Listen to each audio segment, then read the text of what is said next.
Good morning, everyone. Excuse me. I want to welcome everyone to Texas Linux Fest this morning. Who came yesterday? Oh, about everyone. So we've got everyone in 2 days.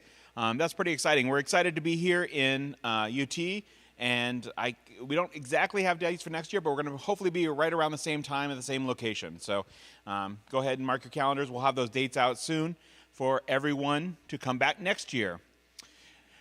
Also, I wanted to remind people, tonight we've got a after party sponsored by Meta at Lavaca. Am I getting that right? Lavaca Street Bar.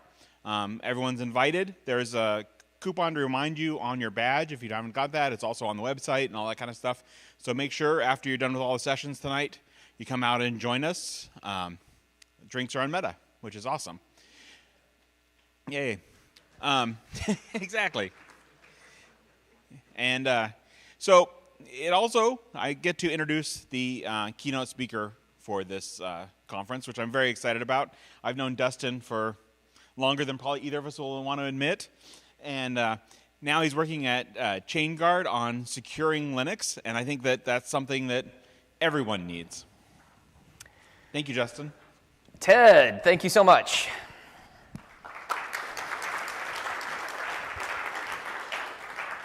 All right, good morning, Texas Linux Fest. What an absolute thrill and honor it is to be your speaker here this morning in my hometown of Austin, Texas. I've been attending this conference since 2010, and to be on this stage is an honor and a privilege. So thank you to the organizers for the invitation. Very much appreciate the opportunity to spend a few minutes with you here today and talk about software security. This is definitely not my first Texas Linux Fest rodeo. In 2010 was the original Texas Linux Fest, and as I remember, it was a couple of tables set up in a strip mall, the way I remember it anyway. But it had an incredible spark of energy. The people were passionate. The hallway conversations were all about the early days of cloud and cloud computing. I remember quite a bit of talk about cloud computing and whether it was real or not, or an industry shift or not. In any case, it certainly felt like something big. And here we are 15 years later, and this conference is still going and thriving, and super proud to see this. Actually, this is a screenshot of my very first Texas Linux Fest talk that was accepted March 8th, 2010. Nate Willis was one of the organizers back then, and I was so proud to have a talk accepted, again, in my hometown of Austin. Normally when I give a talk, I've got to get on a plane and fly halfway across the world, but to be able to wake up comfortably from my own bed and drive right on in and have a nice conversation around a fun open source conference is unique. So this was an important moment for me more than 15 years ago, and it's a lot of fun to sort of full circle be right back up here. I've come back many times since as a speaker and an attendee, led a couple of tracks and sessions over the years, and always blown away by the quality of the tracks and sessions. So big thank you to all of the other speakers and for everyone who shows up and attends and takes something away from this event, learns something, and then spreads that knowledge. I've lived in Texas for 28 years, 25 of those here in Austin, and my career has revolved around open source that whole time. I first moved to Texas in 1997 when I went to Texas A&M University in computer engineering. So it's especially fun to be deep in the heart of Longhorn territory on UT's campus, given this talk. Every stop of the way for my career has been about open source, one way or another, some more directly, some less directly. I started my career at IBM, just across the street, actually, working in the Linux Technology Center. Very early days of Linux, 2000 actually was the year. I was working in Tivoli, trying to build Tivoli software on Red Hat and SUSE Linux, which was just emerging at that time as a threat or an opportunity, depending on who you asked. Certainly a threat to the Solaris AIX, HPUX, the old Unixes, but certainly an opportunity to those who saw how big Linux could be and how universal it could be. So I spent 8 years at IBM hardening Red Hat Linux and SUSE Linux, working on the various certifications, FIPS certifications, which is a cryptography certification, and some of the common criteria, evaluative assurance levels certifications. I then spent almost 10 years at Canonical in 2 different stints, first as an engineer and then later as a product manager and VP of product. I joined Canonical in 2008 and helped create Ubuntu the server. There was an Ubuntu desktop, but there wasn't an Ubuntu server for the first 4 years of Ubuntu. So in 2008, we built Ubuntu the server and put it directly into the cloud. We skipped hardware, actually, and went straight to Amazon, which was just emerging, and created this smaller Linux distribution that worked really well in the cloud. I left Canonical and actually joined a startup based here in Austin that was built around one of the open source projects that I co-authored. This was called eCryptFS. It was a cryptographic file system for Linux, help people secure their data. If you've ever clicked the one-click button in Ubuntu that says encrypt my home directory, that was something that I worked on and was built on an open source project I'd co-authored. A couple of guys founded a startup built around that to encrypt databases. So instead of home directories, they slid this under MySQL and Postgres, and I was an advisor to that company and then eventually joined when they raised funding as the CTO. That company, Gazang, was based here in Austin. We sold that company to Cloudera, and it became Cloudera's security, effectively. Cloudera encryption, Hadoop encryption for Cloudera. I went back to Canonical at that point and led the product team. I was VP of product at Canonical as Canonical moved into IoT devices, Internet of Things devices, deeper into servers, deeper into the cloud, and spent almost 6 years in a second stint at Canonical.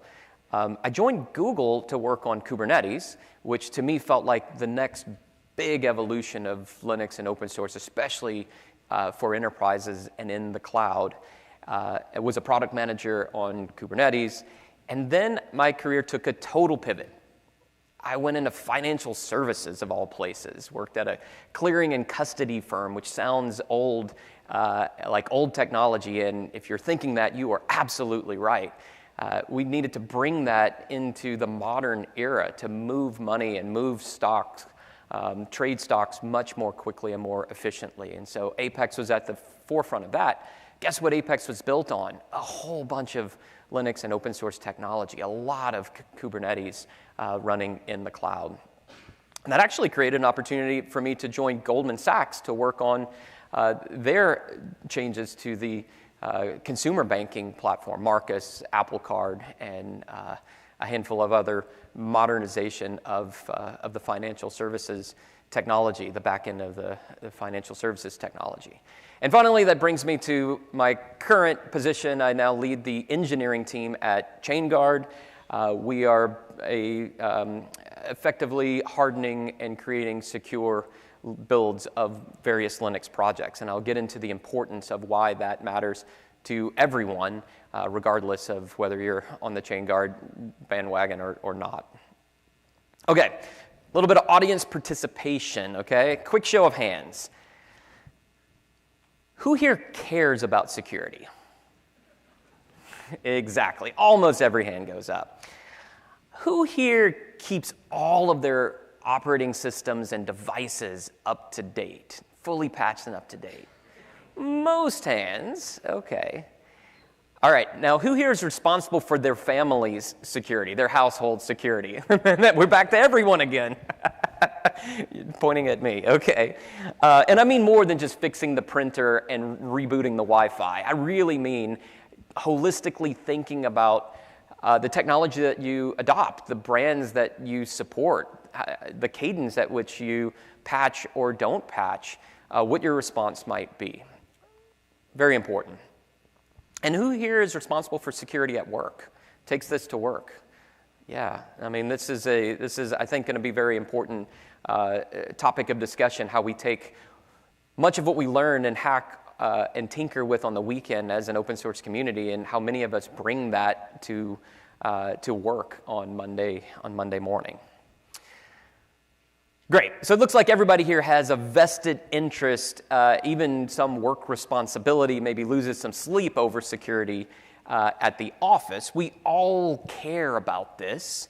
We all patch eventually, and some of us, are really, really ultimately responsible for that either at home or at work. And that's what we're going to talk about today, security.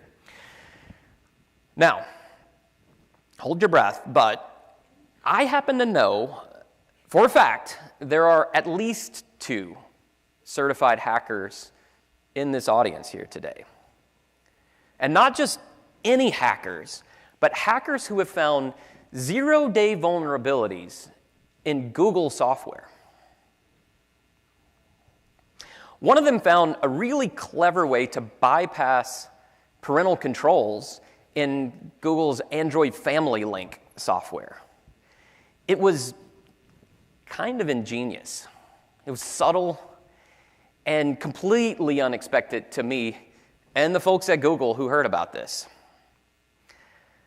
And there's another one who discovered how to bypass the 4-digit PIN that you set up on a Chromecast device to separate the parents' accounts from the kids' accounts. Tiny flaw, but huge impact. I'd like you to meet my daughters.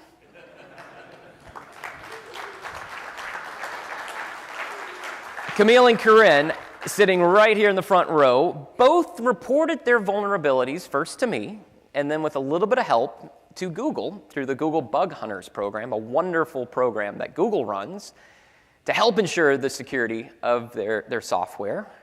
And both of them received recognition, certified bug hunters, and cash awards. So as one of them said, hey, look, telling the truth, being honest pays. And that's exactly right. What a lesson. Now, they did the right thing. But here's the big question. If 2 kids can find zero-day vulnerabilities in Google's software, how many black hat hackers are out there not doing that? And the answer is a lot. That's the challenge that we face, the good guys, we face, and we face this together, ultimately. So that brings me to our first big topic, securing the software supply chain, especially the open source software supply chain. Now, Google runs this vulnerability reward program. The software that they found these somewhere between a bug and a vulnerability. Ultimately, I would classify this as a security vulnerability. Google certainly did. They raised the priority and the severity to a security issue. But that's proprietary closed source software. We didn't have the source code to go and look and see what the actual bug was. But with open source software, we absolutely do. We do have that source code, and we do have the ability to dig in and figure out what is going wrong and when it's going wrong. And the bad guys have the same thing. So we're both starting on the same page, but it's what we do with it that matters. From the code we write, to the builds we make, to the containers, VMs, and everything else that we run in production, every single link of that build chain must be secure. Any one flaw anywhere along the way can introduce major problems downstream. That chain must be trustworthy, and that's super important. Now, I would say that we've had all of the warnings that we could possibly need to appreciate the depth of this problem. These are a handful of New York Times headline level hacks. Some of them you might recognize. If you're responsible for security at work, Log4Shell. Who was kept up late at night working on Log4Shell? Yeah? We go back a little bit further in time. Heartbleed, shell shock. These were SSH and SSL vulnerabilities. More recently, just 2 weeks ago, we saw the Node.js package ecosystem, the libraries that many people install using NPM, compromised by a series of malware designed to steal crypto keys and ultimately steal money, the Shai Hulud attacks. So this is going back from years and years ago to literally last week. And if all of that and these CVE numbers aren't recognizable to some of you, I'm sure you've heard about the SolarWinds attack that halted flights around the world for days. Our in-laws were impacted by this as we were going on vacation a couple of years ago. They weren't able to fly in time. Why? Because there was a software vulnerability that percolated its way through the entire software ecosystem that ultimately made it unsafe for planes to get in the air. And if that one doesn't touch you, I can almost guarantee everyone in here was affected by the Equifax breach, where Equifax had an unpatched security vulnerability in the open source Apache ecosystem that allowed attackers in to work their way throughout the Equifax system and ultimately extract some data. Now, I'll tell you this. I'm done with a Equifax compensation of $7.27 and free credit reports for a year. I'm done with that. I'm ready for vendors like this to take care of my data and my family's data, and I bet you are too. So what do? I'm going to lay it out for you like this. In open source software, which I would posit that most of you here have at least some control and influence over, we need these 4 things to start. Number 1, reproducible builds. What this means is that most software that we're going to build and run, we're going to take as a binary. It's more convenient. In many cases, when done right, it's more secure. It's certainly more scalable. It's generally the right way to do it in Linux open source ecosystems. However, it is important that someone somewhere can reproduce that build at some point. If you can't reproduce that build, you can't patch the vulnerabilities. You can't address the security issues, and no one else can. So ensuring that builds are provably reproducible by someone, and it could be your vendor, it could be your community. Number 2, SBOMs, short way of saying software bill of materials. This is the equivalent of the nutrition facts on a box of cereal or any other food. We want to know what goes into our food, what our food is made of. It certainly helps us make better choices about the food that we buy. That's exactly what a software bill of materials is. An SBOM is a machine-readable bit of code, usually JSON or YAML, that describes every single component that is in that software. Libraries, compilers, and pointers to the PURLs, the source code repository, and the exact commit hash of that software when it was built. With an SBOM, you should be able to work your way backward to that reproducible build. Now, if we take those binaries, we want signed artifacts. Signed artifacts are those binaries signed by a key that we trust, and a key that can be revoked if something happens. Knowing that the artifacts that we are installing are exactly what our providers published. And then the last piece sort of brings us all together. Evergreen, constant CI/CD. CI/CD stands for continuous integration, continuous development. And this means running tests without anyone doing anything immediately when something changes. A commit happens upstream, downstream of you. It's your commit, automatically triggering tests that are able to identify security issues as well as just generic bugs. With this combination, we can have much more secure software. Now, speed is essential to security. Remember how I said the good guys and the bad guys have access to that source code? That's absolutely true.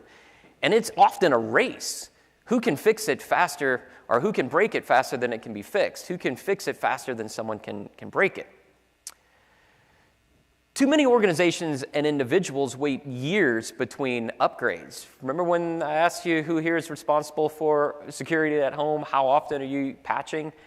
I bet some of you, myself included, put those patches off sometimes because it's too big to deal with right now. Something's going to regress. I don't have time to mess with that. And yet there are, in the delta between, the difference between where that software is starting and where it needs to get, there's some major changes that need to happen to secure what goes into that software. So I'd argue that most OS upgrades are too big and too bang. It's too much that we're putting off between major distro releases, maybe years between one release and the next. And that causes too many bangs, too many problems that happen because of that difference. Major package updates, just the packages that go into the distro, are also messy and broken. So here we're talking about the atomic things inside of that update. There's a lot of changes that happen thousands of times over. Each time you upgrade a Linux distro, you're depending on literally thousands of those differences from one to the next to just work, to come together and just work. And all of the distros work really hard to QA that and test that, but inevitably, things go wrong. I'd compare this to like skipping brushing your teeth for like 3 years and then scheduling a root canal every once in a while. It's painful, it's disruptive, it's unhealthy, and ultimately it's completely avoidable. I believe that the solution is rolling distros, continuous nano updates all the time, smart daily patches that keep systems continuously secure. That's how I think we can stay healthy. Brushing, flossing, and patching. A little bit each day prevents big disasters along the way. Now, I recognize that rolling distro does bring certain connotations. I used Debian SID for years. I was always on the bleeding edge of Ubuntu Devel. I bet there's some Arch and Gentoo users out there as well, right? Doing it the hard way. And that's important. And things break. They absolutely break. They will. I promise you they will. But I also say that it is far easier to debug a thing that worked yesterday and stopped working today. And the changes between those two things is this big, not 3 years of accumulated delta and changes. We have extensive experience with this at Chainguard. We treat our OS, Chainguard OS, as a rolling distro, but we've invested extremely heavily in the enterprise-grade testing and quality assurance, making that rolling distro finally something that you can run in production all the time. Another major point is there's too much cruft in most software. Often distros ship tens of thousands of packages pre-installed, and most of them you never actually need or use. Most applications actually include tons of libraries, and in doing so drag in all sorts of runtime dependencies that are largely unnecessary. And every one of those dramatically expands the security landscape that you've got to care about. The possibility of another security vulnerability working its way into your system that you don't need. It's completely avoidable. The best case scenario with security updates are the ones you don't even have to apply, because the affected software isn't even in your system or systems. And you get to that point by starting with less, by being more minimal, and ensuring that there's less of a chance of that malicious code working its way into your systems. Signed artifacts, cryptographically guaranteed provenance. That means every step along the chain was cryptographically verified. Along with complete software bill of materials. That's how you can ensure you know what's in the software you're running.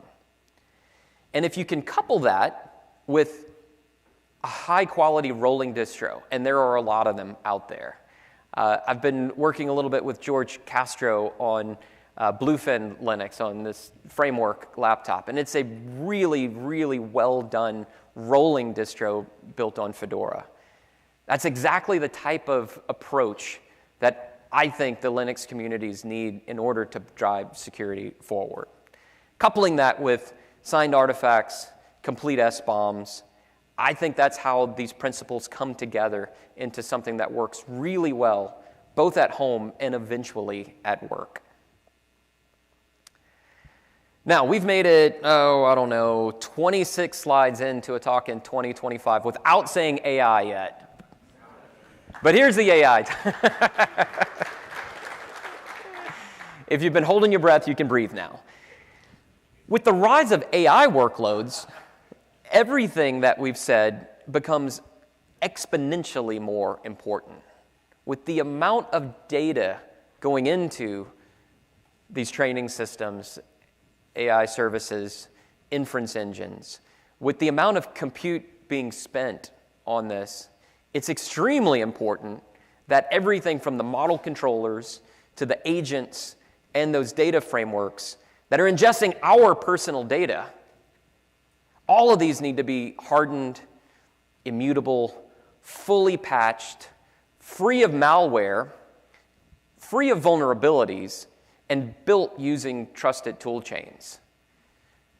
Or else, the next Equifax or SolarWinds-sized attack is going to be really, really huge. Minimal, hardened, up-to-date, rolling distro, I think, is our best defense. How does all this land in enterprises? I've seen this firsthand at IBM, Canonical, Google, and in finance. Open source moves fast, but enterprises need stability. And keeping those two in tension, that tension is real. I'm sure there are places that we want to go faster in big companies and in the enterprise, but we can't. Why? Because it's the busy summer travel season and we're talking about an airline. Why? Because it's the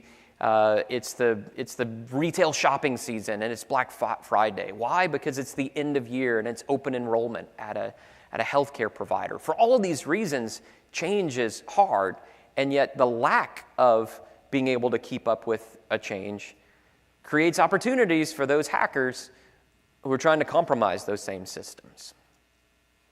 So that tension is real, I recognize it, but ensuring that we have high quality in those rolling distros, I believe, is the most important approach. So this crowd, the Texas Linux Fest crowd, we're the early adopters, right? Thought leaders, innovators, makers, builders. We take joy in tinkering on the weekends, modifying something, building something, putting something together, taking it apart, putting it back together again, even better. Many of us bring that same mindset, that same curiosity, that same ethic to our work, and especially with open source software. I think that's powerful. I think it's scalable. I think it's how we disrupt and drive change at our organizations, where we need that speed, we need that velocity in order to achieve the security that everyone clearly wants. And that's why this community matters so much. So many of the innovations that we've been talking about here, supply chain security, continuous patching, minimalist containers, rolling distros, these innovations have started with people who care enough to fiddle with Linux and open source on the weekend, and then eventually work that into their day jobs. And frankly, that's always been me too. From cobbling together discarded computer hardware in my wife's classroom, just building computers out of almost nothing and running Linux on 20-year-old hardware that was being thrown out, to maintaining and authoring some open source projects that I'm passionate about, to helping build Ubuntu server back in the day, and now leading a world-class global engineering team at the heart of open source security.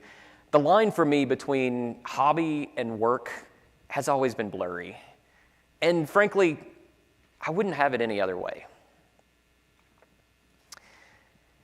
And so because this conference means so much to me, I wanted to bring something special.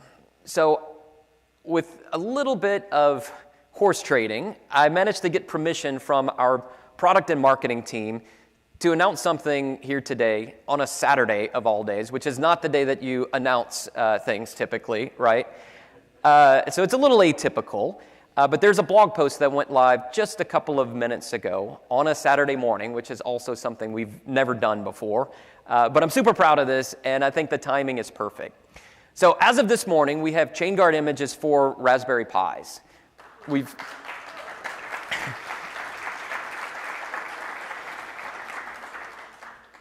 This, we believe, is the first ever CVE-free. CVE is Common Vulnerabilities and Exposures. These are known numbered vulnerabilities published in a database run by the National Institute for Science and Technology. NIST runs the National Vulnerability Database, the NVD. This Raspberry Pi image has 0 known CVEs as of this moment. Now, there could be a CVE published tomorrow, at which point there is one, but guess what happens at Chainguard? Our automation starts remediating that CVE immediately.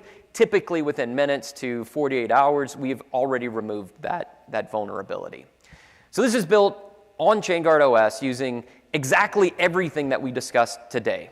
Entirely bootstrapped from source. Every byte that's shipped on that image is built entirely from its source code.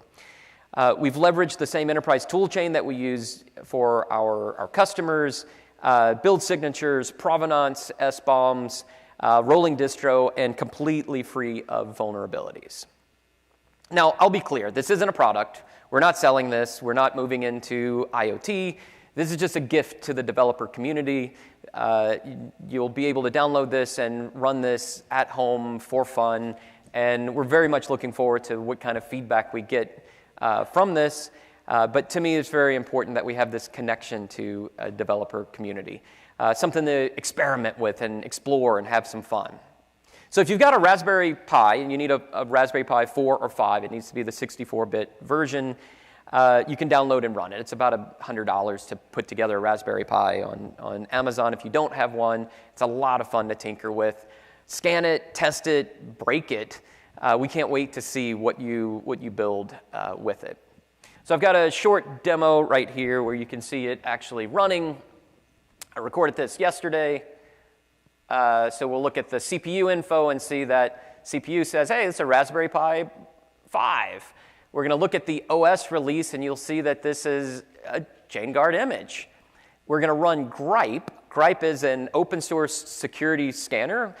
Gripe knows about every Linux distro there is. It maintains a massive database, hundreds and hundreds and hundreds of megs of data that comprises all of the security vulnerabilities that are known out there. It scans, here I scan the file system. This is on a running system, but you can scan something offline. It finds the packages, the executables, looks at all the metadata, and you can see that this scan, as of yesterday, came back with 0 known vulnerabilities. I scanned a couple of other images where there were anywhere from hundreds to thousands of vulnerabilities on the latest Raspberry Pi images, freely available, being run by, in fact, myself. I've got Raspberry Pis that were running those same other images until this was available. So I think that's pretty cool. So just calling that out again. This is what we saw in the demo. So let me wrap up by saying securing open source is more than just a complex set of technical problems. I think it's also part of our responsibility as a community. It's also an opportunity for a hell of a lot of fun. And this community here in Texas, I think, has always been a key part of this mission, going back to the beginnings of Texas Linux Fest. And when I asked earlier who cares about security, every single hand went up. And I think that ultimately gives me hope, because caring about security is certainly the first step. And when we pair that care with action, we can make a real difference. So I told you about my daughters, these 2 little white hat hackers who already see the world through a different lens than I did when I was their age. My hope is that one day they'll be up here on this stage giving talks of their own. And I think that's the future of open source, and I think it's in very good hands.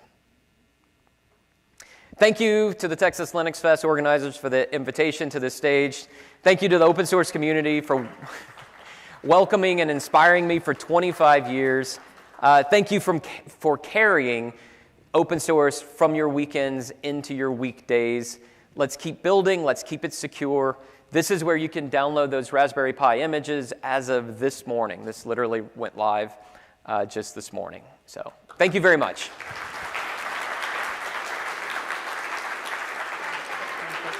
Yeah. So we've got a little bit of time for questions. Are there any questions for Dustin?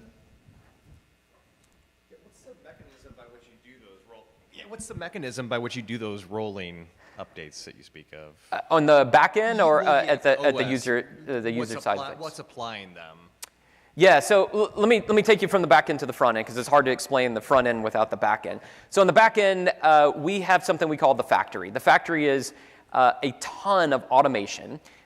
Basically, we have a set of event-driven workers that are watching tens of thousands of open source projects. And the moment that an upstream maintainer tags a new release in that open source project, then a bunch of things, a flurry of activity springs into action. Event-driven, so the second that happens, a new workload is spun up, downloads the source code, checks the checksums, applies our build rules, making some tweaks along the way that can be automatically tweaked to go from one version to another. Configure, make, install, or whatever the build system might be for that. And then run the upstream tests. If there are upstream quality assurance and regression tests, run those. Again, everything has to succeed. If that succeeds, then we run our own proprietary tests. Every package has its own testing, some of which humans, myself included, wrote, some of which AI is now helping us build better tests. When all of that passes, then we calculate a dependency graph of everything that depends on that. It could be a build dependency or runtime dependency, at which point we need to fork off a whole bunch more jobs to go do the same thing on that newer candidate version of that thing. When that is all satisfied, then the package is published with its SBOMs and its cryptographic signatures, and that's happening constantly, all the time. Right now, there's literally something building, I can almost assure you. In parallel, we have an hourly job that goes through and looks at the SBOMs, those software bill of materials, of all of our images, and there are thousands of images. If anything in that image has changed in the last hour, we rebuild that image and retest that image. And when that succeeds, it gets published. Now, success happens somewhere between, say, 85 and 95% of the time, and we're talking tens of thousands of builds per day. That still leaves hundreds to maybe thousands of failures that someone needs to look at. Increasingly, we've invested in some agentic work, some agentic AI that's able to triage what might have gone wrong and try some other stuff, and that's really the future. That's where we're going, to where the agents are doing even more of the work. But if anything fails, it goes into a failure queue, and there's a team of people staffed around the world that are watching those failure queues, and as soon as something fails, they need to go and fix it. It could be a failed build from source. It could be a failed upstream test.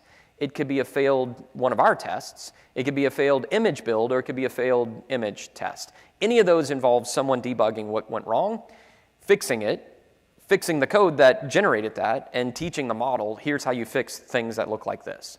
Now, that's the back end, okay, long explanation. What happens on the front end? Our users consume Chainguard in a couple of different ways. Mostly it's container images. And the nice thing about container images is everything is bundled together into this one flat thing where everything is tested well to work well together. And so we're just publishing these constantly. cgr.dev is our public registry. You can find 40 or 50 free images up there for some common workloads. Our customers have access to a catalog of over 1,750 and growing by about 100 images a month. That catalog is just growing with more and more software in it, but there's 40 or 50 that you can just Docker run cgr.dev/Postgres as an example. So they get updates by refreshing their container images. We also have virtual machine images, which work similarly. Right now, we don't support in-place updates. So it's definitely cattle, not pets. Kill that instance, start a new one when you need it. But we like that for the rolling distro approach of, it's not healthy to keep this machine up and running for 10 years and maybe applying updates. Right, it's more secure not to. So. Another question. Sorry, long-winded answer, but it took a lot to get there. What does package verification look like if you push out a bad or malicious software update? I'm sorry, what was package? Package revocation. Yep. And also, have you guys experimented with live patching? Yep, so good question. So the packaging system that we use is the Alpine packaging format, APK, which is really dead simple. I've packaged a lot of Debian, I've packaged a lot of Fedora, Red Hat, RPMs, and APK. APK is the simplest, dumbest package manager out there, period. Every APK is just a tarball, tar-xf on an APK, and voila, you get an uncompressed archive. Our APKs do not include pre-inst or post-inst logic, so there's no shell scripts or scripts that sort of move you from one version to another. The expectation is you're just laying down the new files where they are. And then APK also includes a simple but complex dep solver, dependency solver. All of that has to work together for APK add of a package to work. APK upgrade of a package kind of works, but it's not supported. The supported version is what I just explained, which is build a whole new container image, test that, make sure that works, and then launch that as a new container image. Live patch, we don't have anything in the Linux kernel live patch space right now. I'm curious, who do you see as the perfect profile for Chainguard? Why are they not doing this kind of work previously? Like what they're using, why isn't it doing this? And also, what's your theory on why these technologies are needed now and haven't been happening already? Yeah, so clarification on the first part of your question. The target profile of a Chainguard, I'm trying not to be too commercial here, but like a commercial customer or more the community stuff that we've been talking about? Yes. Okay, yes. So the target profile of a commercial customer is typically a CISO, a Chief Information Security Officer, or a head of platform engineering, someone who's responsible for a golden images program or something like that at their organization. We often engage with a CISO or a head of platform engineering whose responsibility it is to scan all of their infrastructure and source code and binaries and containers, and then they get this report that says they have hundreds of thousands of CVEs that are unpatched, and they're drowning in it, and despite their best efforts to apt-get update, apt-get upgrade, they still can't get rid of a bunch of vulnerabilities. We then typically engage with them, show them the Chainguard approach to eliminating security vulnerabilities, and then they start, if they become a customer, adopting, have access to Chainguard's catalog.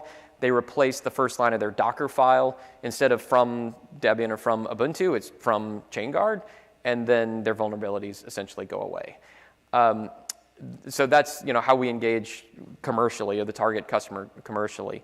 From a community perspective, there's a number of people that just run our free images from chainguard.dev, cgr.dev. There's, like I said, a couple of dozen, about 40 or 50, and you're welcome to do so. Some people, that's good enough, and they never need to go past that. Others want access to the rest of the catalog at work, and then they'll come and engage us, and we can set up a subscription for the rest. We have the core of our OS is called Wolfie. That's the minimum really small base, the alternative to Alpine or something like that. You can build off of, and that's effectively what's on this Raspberry Pi image. I'm sorry, what was the last part of the question I wanted to answer? Why aren't people doing this already? Oh, why aren't people doing this already? Look, the rolling distro concept is not new. We didn't invent this. Like I said, I've been running Debian SID since the 90s, Fedora, Devel, SUSE Tumbleweed, Rawhide. This has been around. What I don't think anyone has ever really cracked is the ability to take that rolling distro and make it just work in enterprise, the stability. So we have invested heavily in the Q&A, the quality assurance and automation around being able to do this, every day or every week, or even if you can only keep up to monthly, like monthly patching or Patch Tuesday, you can do way better than the big bang every 2 or 3 years upgrade from one LTS to the next or one enterprise Linux to the next. So I think people have been doing, they just never quite done the last 10 yards, that last hard bit of quality assurance to know that you can run it and run it well with confidence.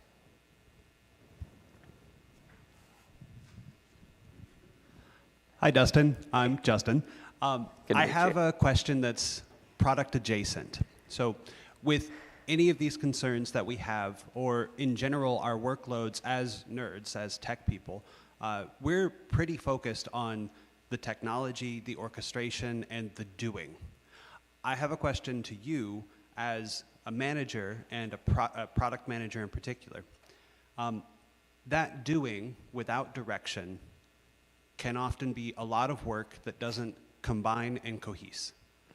Do you have any advice, given your extensive career, in how to move from being a doer to a, no, coercer is the wrong word, to the manager, to the person who is bringing that direction and working among to bring incredibly talented people together and do the great work, for example, like Chainguard? Do you have examples on how to move into that position and any of the pitfalls that you've encountered in your career, things that you could speak to so that other people don't repeat? Sure. So you're asking, how do you take like a small nugget of an idea, prove it out, and then blow it up into potentially a successful product or a movement or a process? More so how you can move from being the person who is coding and taking direction to someone who's providing direction. Got it. Yeah, sure. So look, 25 years in this, I was absolutely an individual contributor engineer at IBM for almost 8 years and until I moved into management.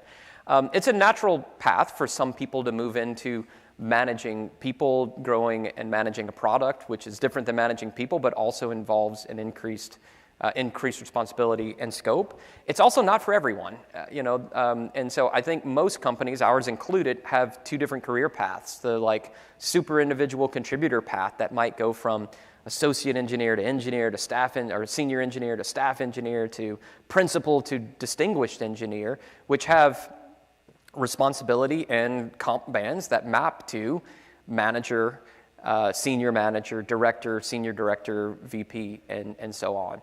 I know that when I'm interviewing people for a management position, I'm looking for someone who thrives on making other people successful.